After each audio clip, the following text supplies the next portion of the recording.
So ఇప్పుడు బీసీల గురించి ఇంత చర్చ జరుగుతున్నప్పుడు గతంలో ఆల్మోస్ట్ ఒక 20 ఏళ్ళుగా 30 ఏళ్ళుగా పోరాటం చేస్తూ వచ్చినటువంటి ఆర్ కృష్ణయ్య గారు ఇప్పుడు వెరీ రీసెంట్గా మళ్ళీ బీజేపీ తరఫున రాజ్యసభకు కూడా వెళ్ళారు. ఈ మొత్తం ఎపిసోడ్లన్నీ ఇన్ని జరుగుతున్నప్పుడు ఇవన్నీ వికేంద్రీకరణగా అయి ఉన్నాయి అనిపించట్లేదా? ఇందువల్లే ఒక పార్టీ అనేది వస్తుంది. ఇప్పుడు కవిత చేస్తున్న కుట్రను బీసీలు అర్థం చేసుకున్నారమ్మా. మన దానిలో ఎదిగిన వాళ్ళని ఈ పార్టీలు తన్నుకపోతున్నాయి.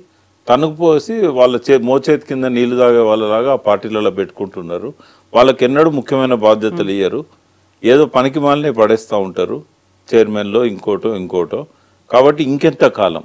కాబట్టి ఈటెల రాజేందర్ బీజేపీలో అడ్జస్ట్ అయిపోయాడు, తీన్మార్ మల్లన్న కాంగ్రెస్లో అడ్జస్ట్ అయిపోయాడు. రేపు బీసీ ముఖ్యమంత్రిని ఇవ్వాలని కాంగ్రెస్ అనుకుంటే మల్లన్నకు అవకాశం ఇస్తారు, బీజేపీలో రాజేందర్కి అవకాశం ఇస్తారు. కానీ బీసీల పార్టీ కాదు కదా ఇచ్చేది. కాబట్టి మనకి ఎవడేంది ఇచ్చేది? ఇవన్ దగ్గర పోయి మనం ఎందుకు సీట్లు అడగాలి? మనమే ఇతరులకు సీట్లు ఇద్దాం. తమిళనాడులో ఎట్లయితే అప్పర్ కాస్ట్ వాళ్ళు పోయి సీట్లు అడుక్కుంటారో, సింగిల్ డిజిట్లో వాళ్ళకి సీట్లు ఎట్లయితే ఆ పార్టీలు ఇస్తున్నాయో, ఇక్కడ కూడా మనం అది చేయాలి అనేది జయశంకర్ గారు కూడా చెప్పారు. తెలంగాణ వచ్చిన తర్వాత బీసీలకు అవకాశం వస్తుంది రాజ్యాధికారం చేజిక్కించుకోవడానికి, అణగారిన వాళ్లకు వాటా దక్కాలే. ఈ అగ్రకులాలు పార్టీలు పెట్టిన దానిలో ప్రాంతీయ పార్టీలు కానీ అక్కడ జరుగుతున్న జాతీయ పార్టీలు కానీ ఇవన్నీ అగ్రకులాల చేతుల్లో ఉన్న పార్టీలు. వీటి ద్వారా బీసీలకు న్యాయం జరగదని ఎన్నోసార్లు ఆయన మాట్లాడాడు మాతో. ఆయన నెక్స్ట్ కోరిక కూడా అదే ఉండే. తెలంగాణ వచ్చిన తర్వాత నెక్స్ట్ ఏంది అంటే చనిపోయే ముందు కూడా చెప్పాడు, అభివృద్ధిలో అణగారిన వర్గాల వాటా దక్కడం లేదు, అది దక్కాలి అని అన్నాడు. ఆయన రాసిన ఒడవని ముచ్చట్లో కూడా ఉంది. కాబట్టి జయశంకర్ గారి ఆశయం అసంపూర్తిగా మిగిలిపోయింది. తెలంగాణ లక్ష్యం నెరవేరినా కూడా ఆ అసంపూర్తిగా మిగిలిన లక్ష్య సాధన కోసం బీసీలంతా కూడా ఆయననే ఐకాన్గా పెట్టుకొని ముందుకెళ్తారు. జ్యోతిబా ఫూలేను, ఆయనను, తర్వాత శివశంకర్ గారిని, బీసీల కోసం ఎవరెవరైతే కష్టపడ్డారో, బీసీల హక్కుల కోసం పోరాడారో వాళ్ళందరినీ ఐకాన్స్గా పెట్టుకొని బీసీ పార్టీ త్వరలోనే ఆవిర్భవించబోతున్నారు. ఎవరున్నారు లీడ్ చేయడానికి? అంటే పర్టికులర్గా ఎవరైనా ఒక పారిశ్రామికవేత్త, లేకుంటే ఒక రాజకీయ నాయకుడా, లేకుంటే పోలరైజేషన్ జరుగుతుందమ్మా. ఇప్పుడు ఐఏఎస్ ఆఫీసర్స్ కొంతమంది ముందుబడి ఇంటెలెక్చువల్ ఫోరం పెట్టారు. చిరంజీవులు గారు అనర్గళంగా బీసీలకు జరిగిన అన్యాయాల మీద, గతంలో కమిషన్స్ ఇచ్చిన విషయాలు, రాబోయే రోజుల్లో ఎట్లుండాలి, మన భవిష్యత్తు ఎట్లుంటుంది, ఆయన అనర్గళంగా మాట్లాడుతున్నాడు. అన్ని దిక్కుల భద్రాచలం దగ్గర నుంచి నిన్న గట్కేసర్ వరకు కూడా మీటింగ్స్ పెడతా ఉన్నాడు. ముందు ఫేస్ చిరంజీవి ఉన్నా కూడా ఆయన వెనకాల చాలా మంది ఉన్నారు. వాళ్ళు వస్తారు, సరైన సమయం వచ్చినప్పుడు వాళ్ళందరూ కూడా బయటకు వస్తారు. సో 2 years ఉంది కాబట్టి బలమైన నాయకత్వం వస్తుంది. అది కూడా నేను చెప్పదలుచుకున్నా. ఒక బలమైన నాయకత్వం వస్తుంది, యంగ్ లీడర్షిప్ వస్తుంది. డెఫినెట్గా బీసీల ప్రమేయం లేకుండా 2028లో ఎవ్వరు ముఖ్యమంత్రి కాలేరు ఇక్కడ. సో ఒక ఇంట్రెస్టింగ్ అంశం. ఇన్ని రకాల అంశాలు అనేవి కనిపిస్తున్నాయి. ఒకవైపు కేటీఆర్కి సంబంధించి అరెస్ట్ అంశం కావచ్చు, కవిత అనే తన ఇండివిజువల్గా తిరుగుతున్నారు, జిల్లాల వారీగా తిరుగుతున్నారు, ఇవన్నీ అనుకున్నప్పుడు కేసీఆర్ ఎక్కడున్నారు అనేది ఇందులో ప్రధానంగా కనిపిస్తోంది. మాజీ ప్రధానమంత్రి మన్మోహన్ సింగ్ మరణం తర్వాత స్పెషల్ అసెంబ్లీ సెషన్ని 1 day కోసం ఏర్పాటు చేశారు. అదే ప్రధానమంత్రి క్యాబినెట్లో కేసీఆర్ కార్మిక శాఖ మంత్రిగా పనిచేశారు. వాళ్ళిద్దరి మధ్య అసోసియేషన్ బాండ్ అనేది ఉంది అని రావు సాబ్ అని పిలుస్తారు. ఇన్ని అయినప్పుడు కూడా కేసీఆర్ ఎందుకని అటెండ్ అవ్వలేకపోయారు ఆ సెషన్ని? అదే ఆయన విషయంలో అది ఒక పెద్ద పొరపాటు అని నేను అనుకుంటున్నా. ఒక మంచి అవకాశం వచ్చింది ఆయన అసెంబ్లీకి రావడానికి. అప్పుడు నాన్ కాంట్రవర్షియల్ కదా. ఆయన స్మరణ కోసం పెట్టుకున్న, సంస్మరణ కోసం పెట్టుకున్న మీటింగ్లో ఎవరు కేసీఆర్ని అగౌరవపరచరు కదా. బడ్జెట్ నడుస్తున్నప్పుడు ఎట్లయితే గవర్నర్ గారు ఉన్న సభలో వారు వచ్చి కాసేపు కూర్చొని వెళ్ళిపోయాడు కదా గవర్నర్. అప్పుడు బడ్జెట్ సమయం, బడ్జెట్ ప్రసంగం జరుగుతున్నప్పుడు, బట్టి గారు బడ్జెట్ ప్రసంగం చదువుతున్నప్పుడు వచ్చి కాసేపు కూర్చొని పోయారు. మొన్న మంచి అవకాశాన్ని జారవిడ్చుకున్నారు. ఎందుకంటే చాలా హుందాగా ఉండేది. అన్నిటికంటే ఎక్కువగా తెలంగాణ ఇచ్చిన ప్రైమ్ మినిస్టర్ ఆయనే. రాజ్యసభలో వెంకయ్యనాయుడు అడుగడుగున అడ్డుపడాలని ప్రయత్నం చేసినప్పుడు వెంకయ్యనాయుడు నోరు నొక్కి తెలంగాణ బిల్లు పాస్ చేయడంలో మన్మోహన్ సింగ్ది కూడా ఇంపార్టెంట్ రోల్. కానీ మన్మోహన్ సింగ్ సంస్మరణ ఆయన చెప్తే చాలా అద్భుతంగా ఉండేది. ఎందుకంటే ఆయనకున్న లాంగ్ అసోసియేషన్ కానీ మన్మోహన్ సింగ్ ఇచ్చిన సహకారాన్ని కానీ ఆయన చెప్పాల్సి ఉండే. బట్ ఆ మంచి అవకాశాన్ని ఆయన పోగొట్టుకున్నాడు. కొన్నిసార్లు మళ్ళీ తిరిగి రావు అవకాశాలు. బట్ స్పీకర్ గారు స్వయంగా ఫోన్ చేసినా కూడా తను రాలేదు అని అంటే అదొక తప్పిదం. అది రెండవది ఏంటంటే ప్రజలంతా కూడా ఇంతకాలం సరే ఒక 1 year పాటు రేవంత్ రెడ్డికి టైం ఇవ్వడానికి ఇప్పుడే ఎందుకు విమర్శించాలని చెప్పి ఆయన రాలేదు అని అర్థం చేసుకున్నారు. మేము కూడా అన్నాం, విశ్లేషణ కూడా చేసినాం. ఒక 1 year అయిన తర్వాత ఆయన బయటకు వస్తాడు అని చెప్పి. సో ఇప్పుడు ఆయన మీద చాలా పదునైన విమర్శలు వస్తున్నాయి. బండి సంజయ్ గారు ఇవాళనే పేపర్లో చదివాను నేను. ఆయన ఏమన్నాడు, ఫామ్ హౌస్లో పడుకునే ప్రతిపక్ష నాయకునికి ఆ హోదా ఎందుకు అన్నాడు. అంటే ఈ విషయంలో ఎవరు ఎన్కౌంటర్ చేయగలుగుతారు? నువ్వు రాదలుచుకున్నప్పుడు నీకు ఆ హోదా అవసరం లేదు. ఒకవేళ ఆ హోదా నువ్వు పెట్టుకోవాలనుకుంటే ఇప్పటికైనా బయటికి రావాలి. సరే, ఆయన ఏదో April 27 నాడు వార్షికోత్సవం ఉంటుంది కాబట్టి తెలంగాణ రాష్ట్ర సమితి ప్లీనరీ లాగా చేస్తా అంటే ఆ విషయంలో కూడా భారత రాష్ట్ర సమితి ఆవిర్భావ దినం అది కాదు. మరి తెలంగాణ రాష్ట్ర సమితి ఆవిర్భావ దినాన్ని చేస్తారా, భారత రాష్ట్ర సమితి ఆవిర్భావ దినాన్ని చేస్తారా? వాళ్ళే ఆలోచించుకోవాలి. పేరు మారుస్తారా, పేరు మళ్ళీ మారుస్తారా? ఆ విషయంలో క్లారిటీ ఇవ్వాలి. ఒకవేళ April 27 నాడే వారు ఆవిర్భావ సభ చేసి దానిలో కేసీఆర్తో ప్రసంగం పెట్టిస్తారా? అట్లా పెట్టించినట్టయితే మళ్ళీ తెలంగాణ రాష్ట్ర సమితినే రివైవ్ చేస్తారని చెప్పి ఒక మెసేజ్ ఇచ్చినట్టు కూడా ఉంటుంది. బట్ అప్పటిదాకా ఓపికతో ఫామ్ హౌస్లో ఉండాలని నేనైతే అనుకోవడం లేదు. ఆయన ఎంత తొందరగా వీలైతే అంత తొందరగా బయటికి రావాలి. జరుగుతున్న వాటి మీద ఆయన అసెంబ్లీలో కూర్చోడా అనే దానికంటే కూడా మీడియా ముందుకు రావాలి, ప్రజల ముందుకు రావాలి. ప్రజల సమస్యలను అధ్యయనం చేయడానికి ఆయన యాత్రలు చేయాలి, ప్రజలను కలవడానికి యాత్రలు చేయాలి. ఆయన చేసిన తప్పులను కూడా ప్రజల ముందు ఒప్పుకోవాలి. నేను క్షమాపణ చెప్పమని అడగా, ఎందుకంటే ఇది టవరింగ్ పర్సనాలిటీ, తెలంగాణ ఇచ్చిన ఒక అందరికీ ఆరాధ్యుడైన వ్యక్తి. ఆయన స్థాయిని ఏమాత్రం తగ్గియొద్దు. బట్ ఆయన ఏమన్నా పొరపాట్లు చేసినట్టయితే ప్రజల ముందుకు వచ్చి ప్రజలు చేసిన తప్పును ఆయన చెప్పాడు. ప్రజలు తప్పు చేశారు, నన్ను ఓడించారు. మరి నువ్వు చేసిన తప్పులు కూడా ప్రజలకు చెప్పాలి కదా. ఇప్పటికి కూడా కాళేశ్వరం మీద, విద్యుత్ కమిషన్ చేసే ఎంక్వైరీల మీద ప్రజలకు క్లారిటీ ఇవ్వాల్సింది ఆయనే. మొన్న అసెంబ్లీలో ధరణి మీద అనేక రకాల వ్యాఖ్యానాలు చేశారు రేవంత్ రెడ్డి గారు. ఎవరైనా సమాధానం చెప్పారు? ప్రజలు నమ్ముతారు కదా. ఒకవేళ మీరు కౌంటర్ చేయకపోతే ఎవరు సమాధానం చెప్పాలి? అది హరీష్ రావు గారు, కేటీఆర్ గారు కాదు చెప్పాల్సింది. ఆనాడు రెవెన్యూ మంత్రిగా ఉన్న ముఖ్యమంత్రి గారు చెప్పాలి. మొదటి టర్మ్లో ఆయన లేడు రెవెన్యూ మంత్రిగా, రెండో టర్మ్లో రెవెన్యూ మంత్రి ఆయనే కదా, సాగునీటి శాఖ మంత్రి ఆయనే కదా. మరి అది చెప్పాలి కదా. మరి అది మీడియా సమావేశంలో పెట్టాలి, లేదా తన ఓన్ ఛానల్తో ఒక వీడియో రికార్డ్ చేయించైనా రిలీజ్ చేయాలి. నేనేం చేయను అంటే కొంతకాలం తర్వాత నేను ప్రజలు మర్చిపోతారు. తెలంగాణ సాధకునిగా నేను గుర్తుపెట్టుకుంటారు, కానీ యాక్టివ్ పాలిటిక్స్లో నువ్వు లేకపోతే కన్మరుగైపోతావు కదా.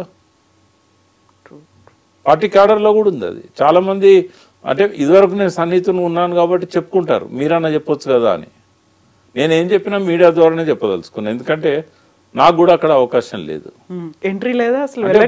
వారు పిలిస్తే నేను పోతా అని చెప్పాను. వారు ఒకసారి రమ్మన్నారు, ఆ టైంలో ఎందుకో హరీష్ రావు గారితో కలిసి రమ్మన్నారు, ఆయన కుదరలేదు.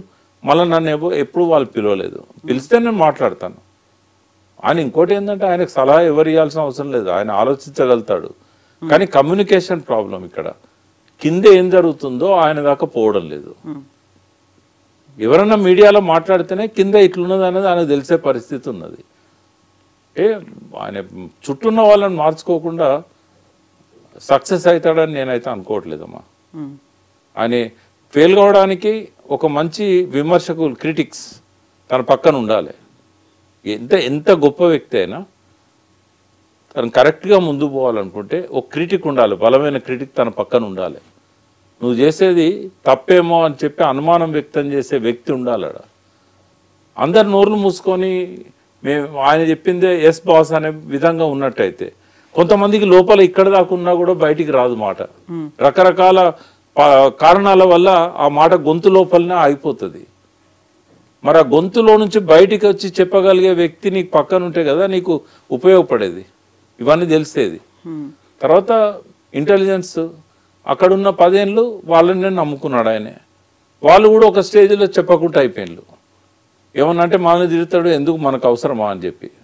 అంటే ప్రభుత్వం పోయేది కూడా వాళ్ళు చెప్పలేదు ఆయనకి. ఇంకా ఆయన ఇంటెలిజెన్స్ నమ్ముకోవాలన్నా, లేకుంటే రిటైర్డ్ అయిన ఇంటెలిజెన్స్ ఆఫీసర్లను నమ్ముకోవాలన్నా, లేకుంటే అన్నిటికీ ఎస్ అని చెప్పే తన పక్కన ఉన్న వాళ్ళని నమ్ముకోవాలన్నా? ఆయన క్యాబినెట్లో ఉన్న వాళ్ళకు కూడా ధైర్యం చాలదు ఆయనతో మాట్లాడడానికి. ఇంట్లో ఉన్న ఫ్యామిలీ మెంబర్స్ కూడా ధైర్యం చాలదు మాట్లాడడానికి. ఇప్పుడు 2025లో కేసీఆర్ విశ్వరూపం చూపిస్తారు అనే మాట కేటీఆర్ అన్నారు కొంతకాలం క్రితం, ఆల్మోస్ట్ 3-4 months బ్యాక్ అనేది. అలాంటిది ఏదైనా ఉంటుందా? లేక అంటే విశ్వరూపం అక్కర్లేదమ్మా, అంత పెద్ద మాట ఎందుకు? వచ్చి వాటి మీద కామెంట్ చేస్తే చాలు కదా. ఆయన చెప్పాల్సిన అంశాలు చాలా ఉన్నాయి, ఆయన మాత్రమే చెప్పాలి. అవినీతి ఆరోపణలు కానీ ఇవన్నిటికీ ఆయన మాత్రమే సమాధానం చెప్పాలి. ఒకనాడు దాని గురించి నేను మాట్లాడను అంటే అవతల వ్యక్తులు చెప్పేది ఎందుకు నమ్ముతారు ప్రజలు? ఇప్పుడు ధరణి నేనే అంటున్నాను, రేవంత్ రెడ్డి చెప్పిన వాటి మీద క్లారిటీ కేసీఆరే ఇవ్వాలి. ఇప్పటికి 10 రోజులు 15 రోజులు అయింది అసెంబ్లీలో ఆయన చెప్పి. ఏవో సంస్థల పేర్లు చెప్పాడు, ఏ దేశాల్లో ఉన్నాయో చెప్పాడు, ఎన్ని అవకతవకలు జరిగాయో చెప్పాడు. నేను రేవంత్ రెడ్డిని అప్రిషియేట్ చేసేది ఎక్కడ అంటే, ధరణిలో లోపాలను ధరణి అమల్లోకి వచ్చిన తర్వాత 1 సంవత్సరం లోపల రెక్టిఫై చేయాల్సిన కేసీఆర్ చేయలేదు. ఆ పని సక్సెస్ఫుల్గా చేశాడు రేవంత్ రెడ్డి. సరే, దాని అనుకున్న నెగటివ్ హిస్టరీ గురించి నేను మాట్లాడాను, నాకు తెలియదు దాని గురించి. కేసీఆర్ గారు బయటకు వచ్చి చెప్తే తప్ప రేవంత్ రెడ్డి చెప్పింది అబద్ధమా నిజమా నాకు తెలియదు. బట్ నాకు తెలిసింది ఏంది ఒక లాయర్గా అంటే, ధరణిలో అనేక లోపాలు ఉండే, ఆ లోపాలు ఎందుకు సరి చేయలేకపోయినారు 2-3 సంవత్సరాలు. తర్వాత ధరణి ద్వారా చాలా అవకతవకలు జరిగినాయి అనేది ఆయన ఎవిడెన్సెస్తో సహా చెప్తున్నాడు. అప్పుడు రంగారెడ్డి కలెక్టర్గా ఉన్న అమయ్ కుమార్ నా మంచి స్నేహితుడే, నా స్నేహితుని కొడుకు. బట్ ఆయనను కూడా ఈడీ విచారణ పేరుతో తీసుకుపోయింది, ఏమైంది ఎవరికి తెలియదు. మరి కొన్ని లక్షల ఎకరాల భూములు తారుమారైనాయని ఆరోపణ చేస్తున్నాడు. సిరిసిల్లలో కూడా అయినాయని సర్వే నంబర్లతో సహా బయట పెడుతున్నాడు. మరి దానికి ఎవరు సమాధానం చెప్పాలి? ధరణి విషయంలో మాత్రం రేవంత్ రెడ్డి అప్పర్ హ్యాండ్ అయింది. ఇవాళ కేసీఆర్ కానీ కేటీఆర్ కానీ ఎవరు కూడా వాటికి సమాధానం చెప్పలేని పరిస్థితిలో ఉన్నారు. ఇట్లా కంటిన్యూ అయిందనుకోండి, రేవంత్ రెడ్డి తనకు ఇదివరకు ఉన్న నెగటివ్ని పోగొట్టుకోగలుగుతాడు, కేసీఆర్ తనకు లేని నెగటివ్ని తెచ్చుకోగలుగుతాడు. విశ్వరూపం అక్కర్లేదు, విషయాల మీద కామెంట్ చేస్తే చాలు. సరైన టైంలో స్పందించి తర్వాత అంతకుముందు మేమందరం ఎవ్వరం ఏమి ఇచ్చిన సలహాలు కూడా ఆయన స్వీకరిస్తలేడు. ఉద్యమకాలం పిలుచుకోమని చెప్పాం. మళ్ళీ 2001లో ఉన్న వాళ్ళతోని తను పిలిపించుకొని వాళ్ళ భోజనం పెట్టి కాసేపు మాట్లాడి, మిమ్మల్ని నేను పట్టించుకోలేకపోయినా ఏ కారణాలో చెప్పాలి, రీయూనియన్.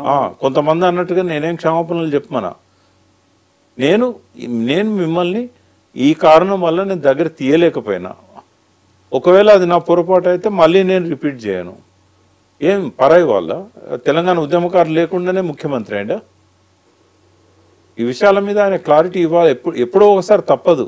మళ్ళీ తన పోయిన ప్రభను తిరిగి పెంచుకోవాలన్నా తెచ్చుకోవాలన్నా ఉద్యమకారులను ఇగ్నోర్ చేస్తే అయితే సాధ్యం కాదు. So at the same time భవిష్యత్ మీద కూడా ఫోకస్ పెట్టాలి, తెలంగాణ మీద కూడా మళ్ళీ ఒకసారి. అంటే ఆయన ఎంత పెట్టినా స్వీయ రాజకీయ శక్తిగా ఎదిగిన పార్టీ ఇవాళ చాలా వరకు దాని కీర్తి ప్రతిష్టలు పడిపోయినాయి. ఏ స్థాయికి పోయినాయి అంటే రాజకీయంగా ప్రతిపక్షంలో కూర్చోవలసిన స్థాయికి పోయినాయి. ఆ స్థానంలో ఉండేనా చేసిన పొరపాట్లను కరెక్ట్ చేసుకోగలిగితే, రిపీట్ చేయకుండా ఉంటే, అందరితో మెయిన్గా 52% ఉన్న బీసీలను ఇగ్నోర్ చేయకుండా వాళ్ళతో కలుపుకుపోగలిగితే, సరే పార్టీ వస్తే వస్తుంది, కానీ ఈ పార్టీలో ఉన్న బీసీలు అయితే నిరాదరణకు గురవుతున్న వాళ్ళని అయితే తను దగ్గర తీయాలి కదా. అది చేయకుండా టీఆర్ఎస్కు మళ్ళీ పోయిన ప్రతిష్ట రావాలంటే అది జస్ట్ ఇంపాసిబుల్. వీళ్ళు ఎంత హరీష్ రావు గారు కానీ, కేటీఆర్ గారు కానీ, కవిత గారు కానీ, ఆ పార్టీ నాయకులుగా వాళ్ళు ఎన్ని రకాల ప్రయత్నాలు చేసినా బీసీలలో ఉన్న అసంతృప్తి జ్వాలలను ఆర్పడం అనేది వాళ్ళకి సాధ్యం కాదు. అలా ఎవరో ఒక ఇండివిజువల్ గా కాకుండా పార్టీ పరంగా ఒక డెసిషన్ తీసుకోవాలి, అధ్యక్షుడిగా ఒక నిర్ణయాన్ని ప్రకటించాలి. 2 పార్టీలు గుర్తించాయి కదా, ఆయన బీసీని ముఖ్యమంత్రి చేస్తా అని.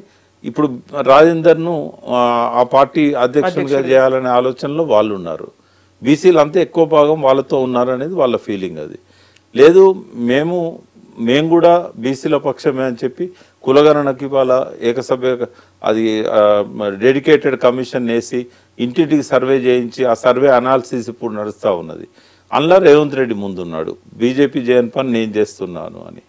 అయితే ప్రజలు మెయిన్గా బీసీలు ఇద్దరిని నమ్మడం లేదు. టీఆర్ఎస్ మీదనో ఇంతకుముందే నమ్మకం అయింది. ఎందుకు అంటే దాదాపు 7-8 లక్షల అప్లికేషన్స్ వస్తే ఎవరికి లోన్లు ఇవ్వలేదు.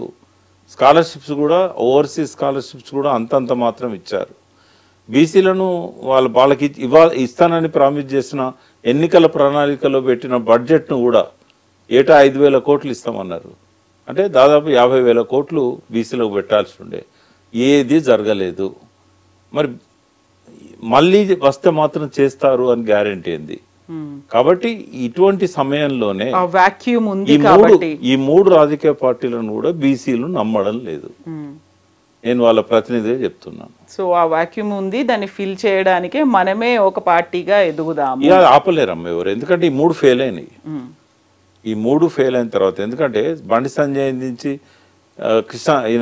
కిషన్ రెడ్డి గారిని ఎప్పుడైతే పార్టీ అధ్యక్షులు చేశారో బీసీలకు నమ్మకం పోయింది. అందులో పోయిన వాళ్ళు కూడా బయటకు వచ్చారు చాలా మంది. రాజేందర్ను ఇప్పటికే అధ్యక్షునిగా ప్రకటిస్తలేరు. కాబట్టి వాళ్ళు రాజేందర్ను రేపు బీసీ తరఫున ముఖ్యమంత్రి చేస్తారా లేదా అనే విషయంలో కూడా చాలా డౌట్స్ ఆ పార్టీలో ఉన్న బీసీలలో ఉన్నాయి. కాంగ్రెస్లో కూడా అదే పరిస్థితి ఉన్నది. ఈయన కులగణన చేపట్టినా ఎన్ని మాటలు మాట్లాడినా బీసీలకు ఇప్పుడేమీ ఆయన చేస్తున్నది ఏం లేదు. ఇప్పుడు ఎక్కువగా రైతు బంధు తీసుకునేది బీసీలే. మరి వాళ్ళకేమి వచ్చే పరిస్థితి కనబడతలేదు. ఏదో ఒక సాగు చెప్పి రుణమాఫీలో 48,000 కోట్లు అంచనా వేసి 18,000 కోట్లు ఇచ్చాడు. ఇప్పుడు కూడా అనేక రకాల ఆంక్షలను విధించబోతున్నారు రైతు భరోసాల. కాబట్టి ఈ రెండు పార్టీలను బీసీలు పక్కకు పెడతారు. ఇదివరకే బీఆర్ఎస్ను పక్కకు పెట్టారు. ఇంకా వాళ్ళకి మిగిలింది ఒక్కటే ఒక దారి, బీసీ పార్టీ పెట్టుకోవడం. కాబట్టి ఇప్పటికైనా వాళ్ళ పార్టీలలో ఉన్న బీసీలను కాపాడుకోవాలంటే, కొత్తగా వచ్చే బీసీ పార్టీలోకి రానియొద్దు అనుకుంటే వాళ్ళు ఆలోచించుకోవాల్సిన సమయం ఇది. అలర్ట్ అవ్వాల్సిన సమయం ఇది. ఎస్ అండి. Thank you so much Prakash గారు. Thank you.